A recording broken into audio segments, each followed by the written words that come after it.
రాష్ట్ర ప్రభుత్వం కొత్తగా ప్రవేశపెట్టిన భూభారతి చట్టం 2025పై ప్రజలలో అవగాహన కల్పించేందుకు వనపర్తి జిల్లాలో 15 మండలాల్లో ఏప్రిల్ నెలాఖరు వరకు అవగాహన సదస్సులు నిర్వహించారు. రెవెన్యూ శాఖ మంత్రి పొంగులేటి శ్రీనివాసరెడ్డి, ఎక్సైజ్, పర్యాటక శాఖ మంత్రి జూపల్లి కృష్ణారావు, వనపర్తి, మక్తల్, దేవరకద్ర శాసనసభ్యులు మెగారెడ్డి, వాకటి శ్రీహరి, మధుసూదన్ రెడ్డి ఈ సదస్సులో పాల్గొన్నారు. ఈ సందర్భంగా మంత్రి, శాసనసభ్యులు రేషన్ కార్డుదారులతో కలిసి సహపంక్తి భోజనం చేశారు. గత ప్రభుత్వం తెచ్చిన ధరణి పోర్టల్ లోపభూయిష్టంగా ఉండటంతో ఈ కొత్త చట్టాన్ని రూపొందించినట్లు రెవెన్యూ శాఖ మంత్రి వివరించారు. పైలట్ ప్రాజెక్టు అనంతరం ఆగస్టు 15 నాటికి సాధ్యమైనంత వరకు భూ సమస్యలను పరిష్కరిస్తామని అన్నారు. ప్రతి మండలానికి 10 మంది సర్వేయర్లు చొప్పున రాష్ట్ర వ్యాప్తంగా 6,000 మంది సర్వేయర్లను నియమిస్తున్నట్లు, ప్రతి గ్రామానికి సర్వే మ్యాప్ను జోడించి రైతులకు పాస్బుక్లను జారీ చేయనున్నట్లు చెప్పారు. ఏటా డిసెంబర్ 31వ తేదీ నాటికి జమాబందీ నిర్వహించి రెవెన్యూ గ్రామాలలో భూ వివరాలను బహిర్గతం చేసేందుకు చర్యలు తీసుకుంటున్నామని చెప్పారు.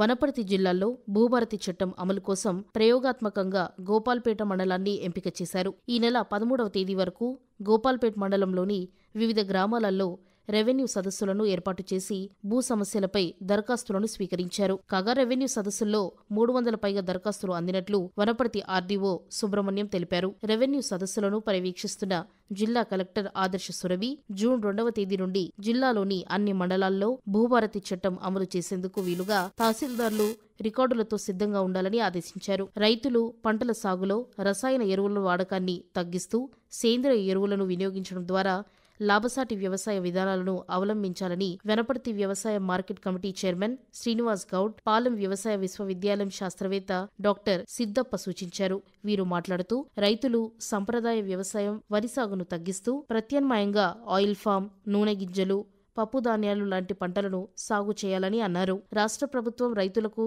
రాయితీపై ఇస్తున్న వ్యవసాయ పనిముట్లు, డ్రిప్ పరికరాలను కూడా పూర్తిగా సద్వినియోగం చేసుకోవాలని సూచించారు. జిల్లాలోని పెద్దమందడి, కిల్లా గణపురం, గోపాలపేట, పెబ్బేరు, కొత్తకోట, ఆత్మకూరు, వనపర్తి మండలంలోని గ్రామాలలో కూడా రైతుల ముంగిట శాస్త్రవేత్తల కార్యక్రమం జరుగుతుందని జిల్లా వ్యవసాయ శాఖ అధికారి గోవింద నాయక్ తెలిపారు. గత ఏడాది వనపర్తి జిల్లాలో దాదాపు 2.5 లక్షల ఎకరాల్లో వరి, కంది, పత్తి, వేరుశెనగ పంటలు సాగు చేశారని, ఈసారి వానాకాలంలో సాగు విస్తీర్ణం మరింత పెరగవచ్చునని వ్యవసాయ శాఖ అంచనా వేస్తోంది. విద్యుత్ వినియోగదారులతో మర్యాదపూర్వకంగా వ్యవహరించాలని సీజీఆర్ఎఫ్ విద్యుత్ వినియోగదారుల సమస్యల పరిష్కార వేదిక ఇన్ఛార్జ్ చైర్మన్ నాగేశ్వరరావు విద్యుత్ శాఖ అధికారులను సూచించారు. వనపర్తి జిల్లా కేంద్రంలోని విద్యుత్ శాఖ డివిజనల్ ఇంజనీర్ కార్యాలయం ఆవరణంలో నిర్వహించిన విద్యుత్ వినియోగదారుల సమస్యల పరిష్కార వేదిక ప్రత్యేక కోర్టుకు ముఖ్య అతిథిగా CGRF incharge chairman Nageswararao, CGRF సభ్యులు రామానుజన నాయక్తో కలిసి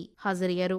వనపర్తి సర్కిల్ పరిధిలోని వినియోగదారుల నుండి ఫిర్యాదులను స్వీకరించారు. కక్షిదారులు చెక్ బౌన్స్ కేసుల పరిష్కారం కోసం ఏర్పాటు చేసే ప్రత్యేక లోక్ అదాలత్లను సద్వినియోగం చేసుకోవాలని జిల్లా ప్రధాన న్యాయమూర్తి ఎంఆర్ సునీత విజ్ఞప్తి చేశారు. ఈ నెల 19వ తేదీ వరకు ముందస్తు లోక్ అదాలత్ కార్యక్రమాన్ని 3 అడిషనల్ కోర్టులలో నిర్వహిస్తున్నారు. వచ్చే నెల 9వ తేదీ నుండి 14వ తేదీ వరకు జరిగే ప్రత్యేక లోక్ అదాలత్ల ద్వారా చెక్ బౌన్స్ కేసులను పరిష్కరించుకునే అవకాశం కల్పిస్తున్నట్లు వనపర్తి జిల్లా ప్రధాన న్యాయమూర్తి పేర్కొన్నారు.